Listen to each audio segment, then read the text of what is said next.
Nëjësi e veçantë. Moskvi. Shumë respekt. Nëjësi e veçantë.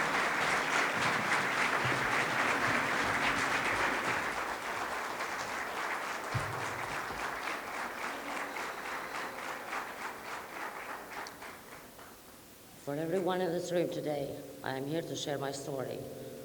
Doing this is never easy for me. As I stand here before the world, because of my story and the story of thousands of women, men, including children, raped during the Kosovo War 1998 and 1999. Justice is never fully served for us or for them. So as I share my story, don't applaud me for my courage. Stand with me in demanding accountability for me and for them. My beautiful Kosovo.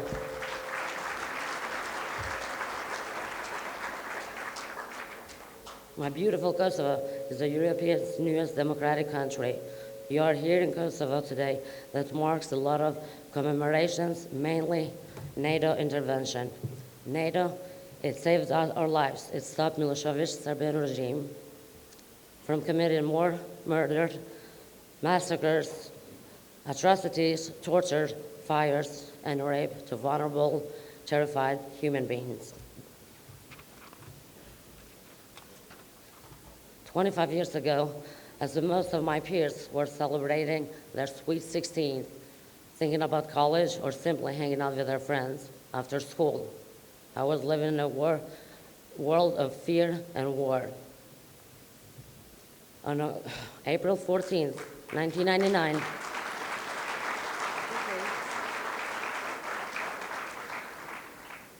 on April 14th, 1999, I was only 16.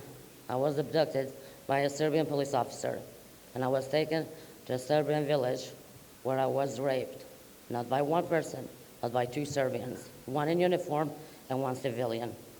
Today and every day for 25 years later, I stand here and I'll stand in front of all the people in the world to remind them that Kosovo never fought for a revenge or to destroy other people.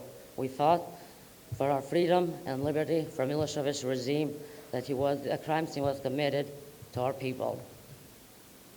I survived the cruelest weapon of war, but it is a daily struggle for the survivors. Sexual violence. War inside us never ends. So many of us fight for justice, and it's rarely delivered. We turn to our friends and allies, to institutions, and to organizations to hold perpetrators accountable for the crimes they have committed against me and tens and thousands like me. For everyone in this room today, I'm here to share my story. I'm so sorry. I had a copy. Sorry. Thank you.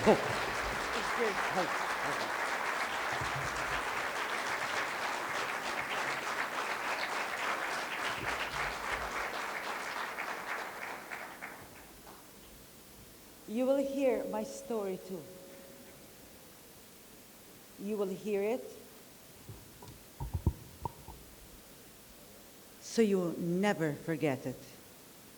More importantly, you all must do everything you can so that stories like this are told, not so we feel better by being relieved from the burden of carrying these scars, but so that those who did this don't get away with this. Those who are thinking about it, doing this, can't away with it. And more importantly, so the victims can heal, justice be served. I am Shurete Tahiri Suleimani. I am a survivor from the war in Kosovo, a survivor of rights advocate, and a member of Kosovo Rehabilitation Center of Torture Victims. I'm a member of SEMA Network. I'm a member of IRCT. I'm a member of Dr. Dennis Mukwege Foundation.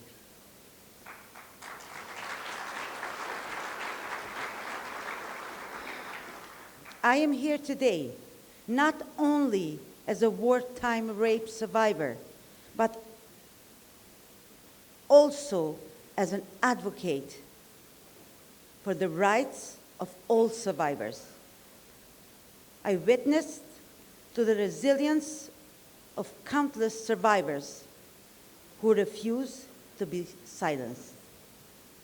My advocacy and activism uses my story to raise awareness about the needs of survivors of conflict-related sexual violence. Sharing the story is never easy. You will never recover from the pain that lives inside you, but just you learn to live with it. In my case, this crime impacted not only me, impacted my children too. Too often, the invisible impacts of this deplorable crime spans families and generations. My story begins in a wartime in Kosovo in 1999. I was physically, psychologically, and sexually assaulted in the most brutal way possible by Serbian forces.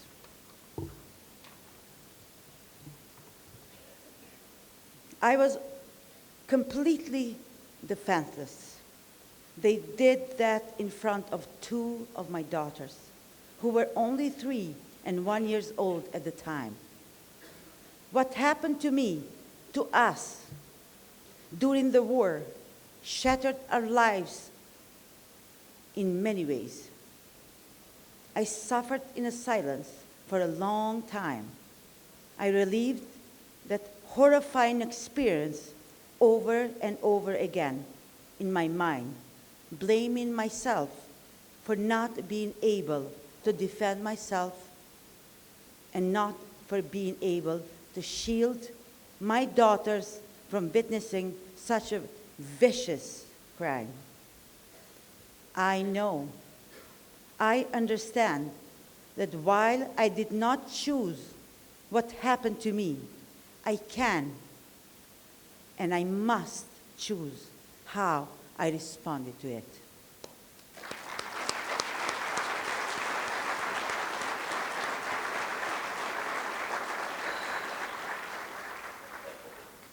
Telling my story helps me more than physical scars and mental trauma. Fighting the stigma, the ignorance, prejudice is emotionally exhausting, but it is essential for healing, to restoring dignity, and to provide hope. We are all in this together: survivors, organizations, advocates, community, the country, and the world.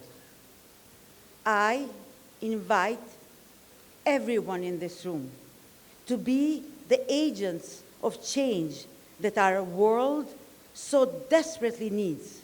We must ensure survivors have access to rehabilitation, legal aid, and mental health services.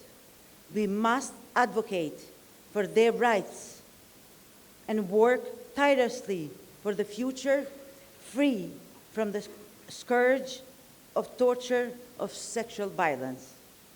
My story is your story. You have heard it, and you will keep it hearing until we put an end to the silence which provides impunity for the perpetrators. Thank you.